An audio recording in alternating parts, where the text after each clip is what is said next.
आप सभी को मेरा नमस्कार। आप सबका स्वागत है मेरे channel Ventura Global Advisors LLP में।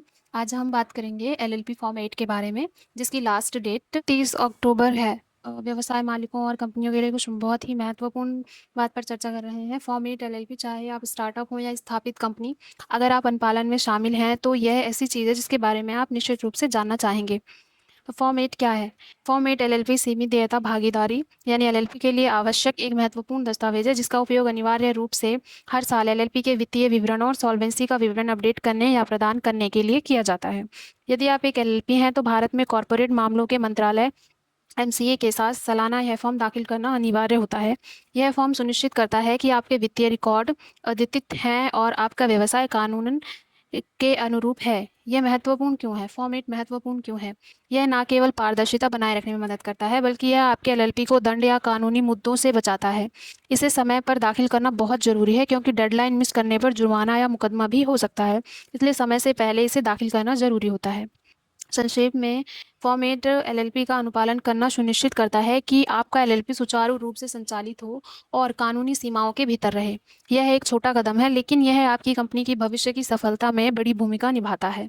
अगर आपको यह वीडियो मददगार लगा तो इसे लाइक, शेयर और सब्सक्राइब करना ना भूलें। ऐसी ही अधिक जानकारियों के लिए हमारे चैनल को सब्सक्राइब कर। यह फॉर्म आप www.mc.gov.in की साइट पर जाकर एक रजिस्ट्रेशन करके, यानी कि या तो आप एलएलपी में जो एग्जिस्टिंग पार्टनर है उनकी इन्फॉर्मेशन डालकर आपको एक आईडी बनानी पड़ेगी। या तो आप इसे उससे फाइल करेंगे उस आईडी से, या फिर आपको ये किसी प्रोफेशनल की आईडी से फाइल करना होगा। इन्हीं दो तरीकों से आप यह फॉर्म फाइल कर सकते हैं। तो आइए चलते हैं एमसीए पोर्टल पर। मैंने ऑलरेडी लॉगिन कर रखा है अपनी आईडी को, और हम यहाँ पर फॉर्म भरना शुरू करेंगे। हम पहले क्लिक करेंगे एमसीए पर। यहाँ पर तीसरा ऑप्शन है एलएलपी ई फाइलिंग, उसके बाद सिक्स्थ ऑप्शन है एलएलपी फॉर्म 8। हो गया है आपका। यहाँ हम इंग्लिश सेलेक्ट करेंगे, वो ऑलरेडी सिलेक्टेड ही होता है, फिर भी आपको चेक करना है। यहाँ पे देख रहे हैं आप statement of account and solvency, आपको इस पर क्लिक करना है। फिर यहाँ पर आपको अपनी डेट सेलेक्ट करनी है, यानी कि ईयर एंड। जैसे कि अभी हमारा फाइनेंशियल ईयर की हम अकाउंटिंग कर रहे हैं अप्रैल 23 से मार्च 24, तो मैं यहाँ सेलेक्ट करूँगी मार्च 31, 2024। यहाँ पर हम अपनी एलएलपी का नाम या फिर एलएलपी नंबर डालेंगे, तो हमारी एलएलपी की सारी डिटेल यहाँ पे ऑटोफिल हो जाएगी। यहाँ पे मैंने अपना एलएलपी नंबर डाल दिया है। अब यहाँ पर आप देख पा रहे हैं हमारी पूरी डिटेल अपने आप ऑटोमेटिकली फिल हो चुकी है।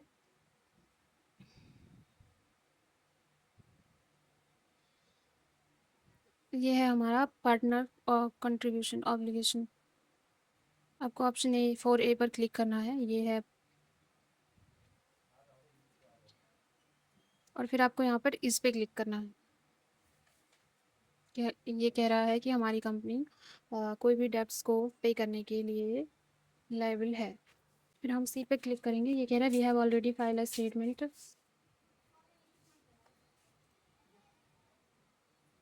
We declare that a turnover does not exceed 40 lakhs. तो हमारी टर्नओवर 40 लाख से ज़्यादा नहीं है, इसलिए हम डज नॉट पर क्लिक करेंगे। अगर आपकी 40 लाख से ज़्यादा है टर्नओवर, तो आप एक्सीड पर क्लिक करेंगे। फिर option E, we declare that the obligation of contribution. Contribution मेरा 1 लाख है। आप और यहाँ पे पूछ रहे हैं एक्सीड 25 लाख रुपीज़ है। अगर आपकी 25 लाख से एक्सीड है तो आप एक्सीड पे क्लिक करेंगे। मेरा नहीं है, इसलिए मैं डज नॉट एक्सीड पर क्लिक करूँगी। एक्सीड। अब हमारा ऑप्शन है F, the partner authorise representatives have taken proper care and responsibility of maintenance of adequate accounting record and preparation of accounts in accordance with the provision of the LLP Act। तो मैं यहाँ पे yes टिक करूँगी। And we make, यहाँ आया option जी, यहाँ पे भी मैं टिक करूँगी। We make this statement consistently believing it to be true and by virtue of the provisions of the Limited Liability Partnership Act 2008। तो है हमारा पार्ट बी।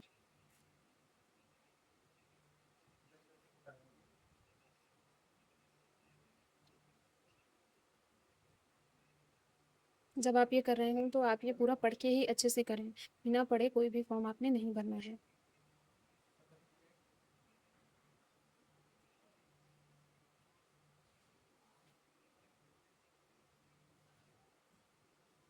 यहाँ पर हम बैलेंस शीट के फिगर्स डालते हैं, जो हमारे बैलेंस शीट में फिगर होता है।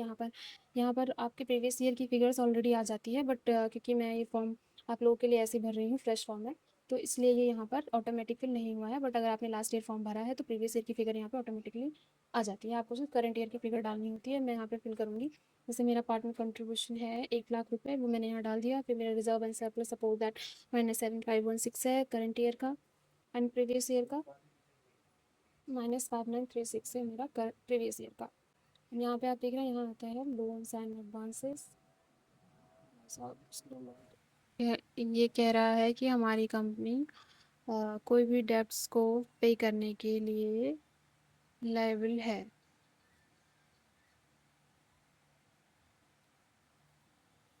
चलिए, जब मुझको क्यों गुस्सा दिला रही है।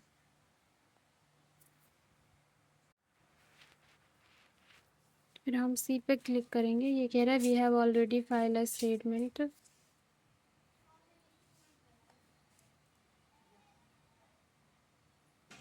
We declare that a turnover does not exceed 40 lakhs। तो हमारी टर्नओवर 40 लाख से ज़्यादा नहीं है, इसलिए हम डज नॉट पर क्लिक करेंगे। अगर आपकी 40 लाख से ज़्यादा है टर्नओवर तो आप एक्सीड पे क्लिक करेंगे। फिर है option E, we declare that the obligation of contribution.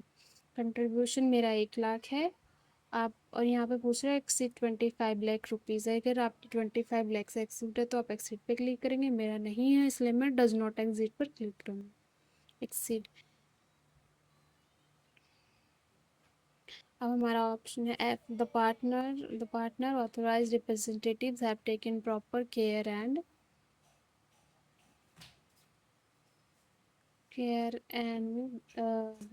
responsibility of maintenance of adequate accounting record and preparation of accounts in accordance with the provision of the LLP Act। तो मैं यहाँ पे yes टिक करूँगी। And we make, यहाँ आया option जी, यहाँ पे भी मैं टिक करूँगी। We make this statement consistently believing it to be true and by virtue of the provisions of the Limited Liability Partnership Act 2008, the rule made thereunder। इसके बाद आता है हमारा पार्ट बी।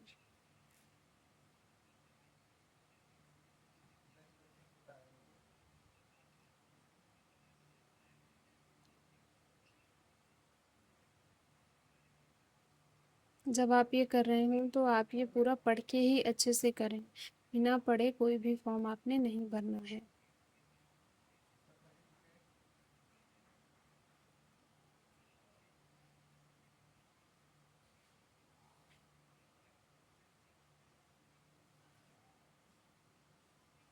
यहाँ पर हम बैलेंस शीट की फिगर्स डालते हैं, जो हमारे बैलेंस शीट में फिगर होता है।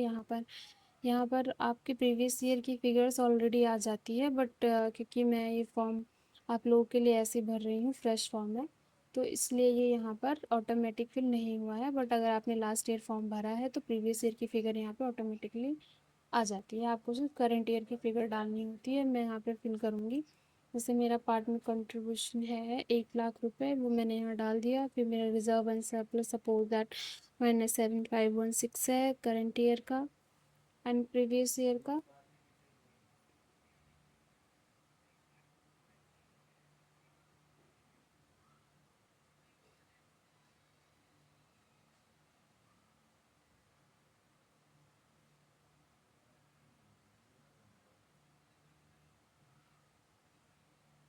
-5,936 है मेरा प्रीवियस ईयर का। यहाँ पे आप देख रहे हैं, यहाँ आता है लोन्स एंड एडवांसेस।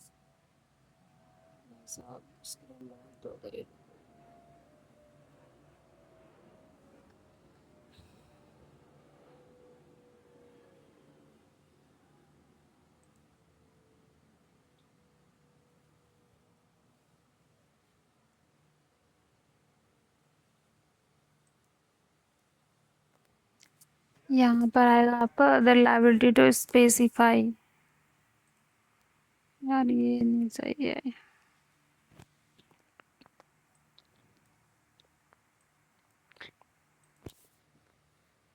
यदि आपको किसी भी तरह की सलाह की आवश्यकता है तो कृपया हमारे वीडियो के एंड में ऑफिशियल मेल और फ़ोन नंबर दिए गए हैं, इस पर आप संपर्क कर सकते हैं। आपको जल्द से जल्द सहायता प्रदान की जाएगी। धन्यवाद।